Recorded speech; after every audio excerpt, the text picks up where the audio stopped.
জমিদার হোক, রাজা বাদশাহ হোক, 20 জন মানুষের খাবার 20 রকমের দিতে পারে না। আর আল্লাহ এমন রহমান, এই পৃথিবীর লক্ষ কোটি কোটি জাতির প্রাণীকে কোটি কোটি রকমের খাবার আল্লাহ রাব্বুল আলামিন পরিবেশন করতেছেন। সাপের খাবার একরকম, ব্যাঙের খাবার আর এক রকম। ব্যাঙে যা খায় সাপে তা খায় না, সাপে যা খায় ব্যাঙে তা খায় না।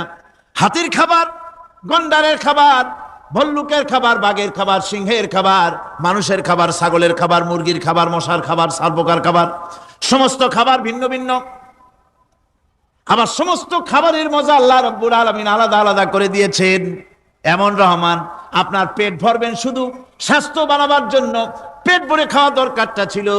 আল্লাহ পাক দেখলেন যে না, শুধু পেট ভরলে তো এরকম খাইতে চাইবে না, তাই আল্লাহ রাব্বুল আলামিন জিহ্বা দিয়ে দিলেন যাতে করে মজা লাগে আর খায়। সব রকমের মজা, এক এক